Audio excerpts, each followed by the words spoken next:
आइए students example 3.7 की तरफ मूव करते हैं, जिसमें आपको बताना है कि दो एलिमेंट्स में से किसकी आयनाइजेशन एनर्जी ज़्यादा है या किसकी आयनाइजेशन एनर्जी कम है।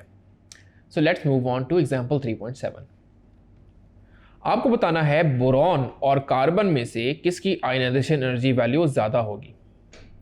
सो ए पार्ट इज बोरॉन और कार्बन। देखिए स्टूडेंट्स, पीरियोडिक टेबल में अगर आप देखिए कि बोरॉन पीरियड में पहले आ रहा है, फिर आ रहा है कार्बन, और पीरियड में मैंने आपको बताया था एटॉमिक साइज डिक्रीज होता है। जब एटॉमिक साइज डिक्रीज होता है तो न्यूक्लियस से इलेक्ट्रॉन की अट्रैक्शन बढ़ जाती है, यानी न्यूक्लियर चार्ज बढ़ जाता है और इलेक्ट्रॉन को निकालना मुश्किल हो जाता है। यानी मैं अगर बात करूं बोरॉन का क्योंकि एटॉमिक नंबर है 5, तो पहले शेल में आएंगे 2 इलेक्ट्रॉन्स और दूसरे शेल में आ जाएंगे 3 इलेक्ट्रॉन्स, 1 2 3। लेकिन अगर मैं कार्बन की बात करूं तो पहले शेल में आ जाएंगे 2 इलेक्ट्रॉन्स, सेकंड शेल में आएंगे 4 इलेक्ट्रॉन। बोरॉन का एटॉमिक नंबर है 5 तो होंगे 5 प्रोटॉन, कार्बन का एटॉमिक नंबर है 6 तो होंगे 6 प्रोटॉन्स।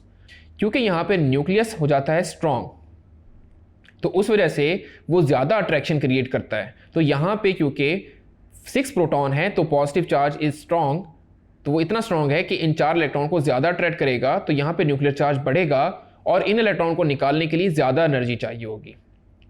तो हम कह सकते हैं कि आयनाइजेशन एनर्जी कार्बन की ज़्यादा होगी एज कंपेयर टू बोरॉन।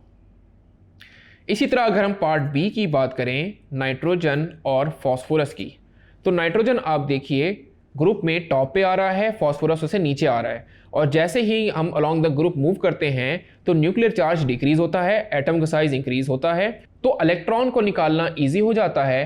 तो आयनाइजेशन एनर्जी नाइट्रोजन की होगी ज़्यादा और फॉस्फोरस की होगी कम, क्योंकि वो ग्रुप में आ रहा है, न्यूक्लियर चार्ज कम हो जाएगा तो इलेक्ट्रॉन को निकालना ईजी हो जाएगा। सो हम कह सकते हैं नाइट्रोजन की ionization energy is greater than phosphorus. So hopefully आपको ये कॉन्सेप्ट बहुत ईजिली समझ आ गया होगा।